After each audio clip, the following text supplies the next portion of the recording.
My biggest fear when it comes to retirement planning. A lot of you all might take issue with how much I focus on Japan. And I tell you, that's fine. We don't know what's going to happen. I do numerous videos talking how I think we're going to become Japan light. Let me show, not Japan like, but light, L-I-T-E, or not, whatever, like Pepsi Light, whatever, Coors Light. L-I-G-H-T. But let me show you why this is a fear of mine. All right, so we're going to go over here to a Daniel Kuhlbert's spreadsheets that he has. All right, and this is, you can find this at 55e.co, 55e.co. And what I want to do is I want to compare, let's see here. Can we go up to, yeah, sweet. We're going to go to 2020. We're going to compare the Nikkei to the S&P 500. All right, so let's go to S&P 500. Right there. And S&P 500 is bucket 1, Nikkei is bucket 2. We're just going to say, let's just do 100,000 bucks in each. Let's do 0, boink, or 50,000 bucks in each, I should say. 50,000 bucks. I don't even care what the numbers are. I just want to make it even Steven. Because what we're going to show you here is the similarities and then the divergence. And the divergence is what scares me. All right. And we'll just say 0 here. All right. Good. So basically, we should have 50,000. Yeah. Okay. Good. All right. So let's go. Here's the Nikkei and here's the S&P 500. Starting in 1980. All right. So the S&P 500 32, the Nikkei 7.5. But let's just go until let's go to 1990. Right there, 1989. At the end of 1989, you had 229,000 and 296,000 in the Nikkei and 254,000 in the S&P 500. All right. So the S&P 500 did well, but so did the Nikkei. Fast forward 10 years. All right. And then at the end of 2000, the beginning of 2000, the S&P 500 was worth 1.13 million. The Nikkei was worth 144,000. So we started with 50,000. And at the end of 20 years, the Japanese Nikkei was worth 150, was basically 150.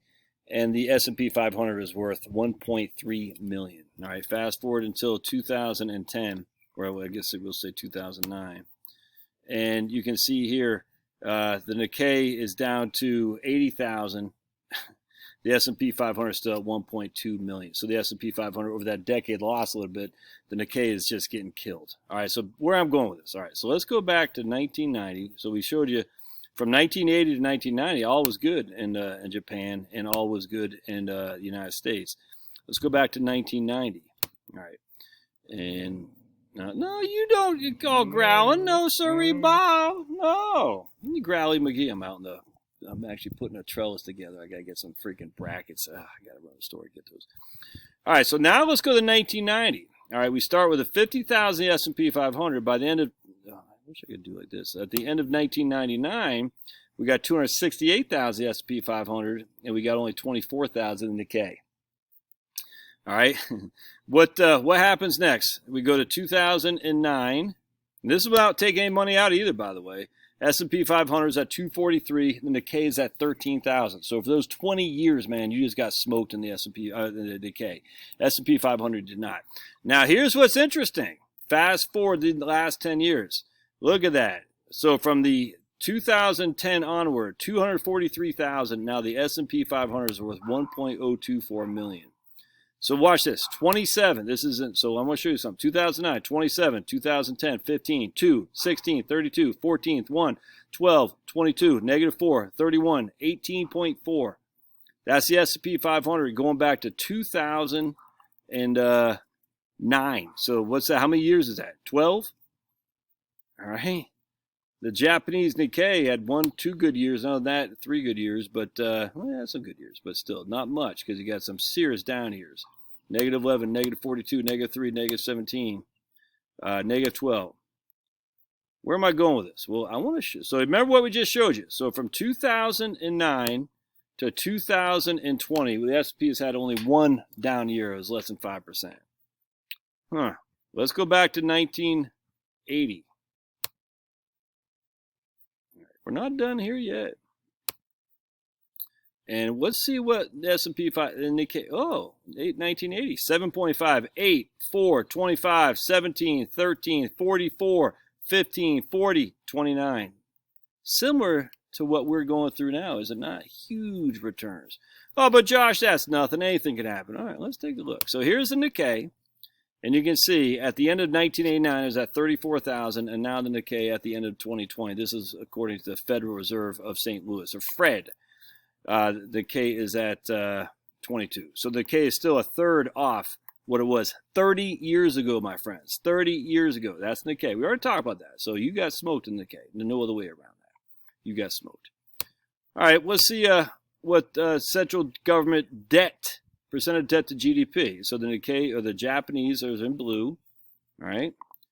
And you can see the Japanese debt to GDP at the end of, this is end of 2016. Let's make it the end of 2019. 2020. Let's see if it lets me. 2020. Yeah, only goes to 2000. It doesn't matter. The end of, I wonder why it only lets me go back there. What's this? All right, so let's go to trading economics. We'll show you trading economics. We'll show you the GDP is in Japan. Debt to GDP. Right there, Japan. Oh, right, I just had it right there. Debt to GDP in Japan right now is at 266%. Debt to GDP in the United States is 107%. So everyone's like, oh my goodness, we have too much debt to GDP. Here's France, 115. Here's Italy, 155. So whether or not we do or not, I don't know. But we are certainly not, we certainly have a lot of debt, as does Japan, by the way. Let's go to residential real estate. All right, so here's the property prices in Japan in blue. And this goes to the end of 2020, well, the middle of 2020. So before the big bubble, we're still in that big bubble in real estate here. So check this out. Japan was freaking, I mean, look at that. In 1990, that was a bubble. All right, so start off at what, 1? Yeah, start off at basically 1 in 19, whatever that year is, 1955, and it went up to 182. And now where's that right now in Japan? It's at 113. Now, again, that's going back 25 years ago. All right, here's the US of A. I guess we start here in 1970s at 31.25. No, US. I'm sorry, 61 for US of A. And then by the end of 2006, 154, and then it's come back around to 136. But see how that real estate, we're still below. Probably right now, we're probably right there. So we're probably tracking almost where we were in 2006. Japanese hasn't got back yet. Why does that concern me? Well, if you look at the debt to GDP, again, so we got jobless rate in U.S. is 6%. That's because stupid coronavirus. Jobless rate in Japan is 2.9. Inflation rate in the U.S. is 2.6. Inflation rate in Japan is negative inflation. Interest rate in the U.S. is short-term money. Federal Reserve Board, federal funds rate is 25 basis points. And interest rate in Japan is negative. Well, 0, but basically negative long-term. Now, we are having some growth. So, thankfully, we got some growth. Quarter over quarter is 4.3. Japan is 2.8. But they're, I guess they do have some growth. So, that's good. GDP year over year, -2, -1 for Japan. Government budget, the whole thing. It's like we are a current account. Now, Japan has more money going in than going out the door in terms of trading and whatnot, so that's good. But at the end of the day, I just showed you what scares me about that is because the Nikkei was running up like a crazy man, just running up, and then just got hit, and you're doomed. You are doomed there in terms of your retirement plan if you're using like a 4% rule, 5% rule, 2% rule, anything like that. Because you're done. You're done. Oh, I was going to show you something else, too. Let's go back to Daniel's spreadsheet here. Okay. I want to show you the Japanese bonds. Because I think, oh, man. Now I got to pause this. Hold on a second. I have to pause this. All right, here we go. So let's look at the Japanese bonds. Let's go to Japan. Daniel's got so much stuff in there. I mean, you could play with this all day long. Japanese short-term bond. All right, so let's take a gander. And it's S&P. Did I change it over?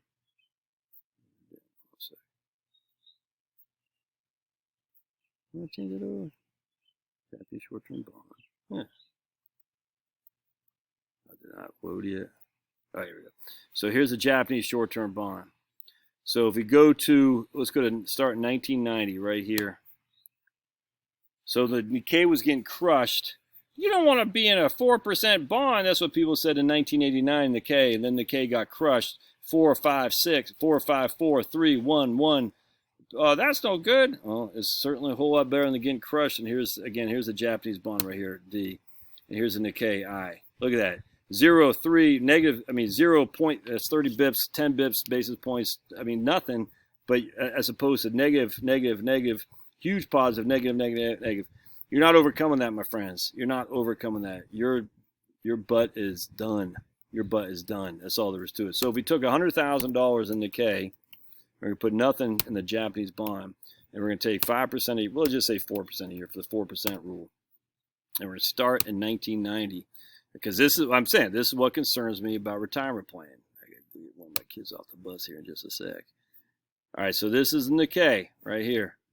We are out of money in 10 years. 1990 took 5% a year off. Well, wait, was that 5% a year? Oh, yeah, $100,000. That's what I got, right? $100,000. Yeah, $100,000. Yeah, there you go. Start balance 100,000. In 10 years, we ran out of money. And that's just at a 4% adjusted for inflation withdrawal rate, by the way. That's it. Oops, we got to go back here. Blink. All right. That's not good, man. That's bad. All right, now if we go, let's do a 0 here and do it instead in the bond fund. I'm too fast for my own computer. Let's see what it looks like there.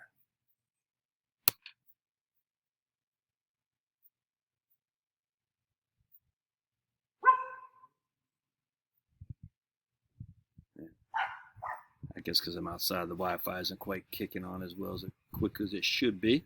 It's working though. I'll be working my way back to you, babe. All right, so here's the bond fund. $100,000, taking $4,000 a year out, adjusted for inflation. Finnegan, and that guy lasted until right here, 2017, and that's the short-term bonds. As such, what does that tell you? That's why I look at Wellesley right now. I say, man, Wellesley, Wellington, okay, sure, but Wellesley, just, I tell you, if you're about ready to retire, I'm nervous. This is what makes me nervous about retirement planning. Right here is the Japanese history that we've seen. It's not that far removed. And then you factor in what caused the Japanese a balance sheet recession where no one was borrowing. They could lower interest rates all they want. They could beg, lie, and cheat and steal to get people to borrow. No one was borrowing. And because they had such a balance sheet destroyed, they said, man, I'm never going through that again. I'm not going to borrow. I'm not going to borrow and invest because it destroyed us last time. You think that's not the same thing as happening here after what happened in COVID, after what happened in 2009? People are going to say, yeah, I think paying off debt is the way to go. So that is what concerns me. Love to hear your thoughts. All right, we'll see you.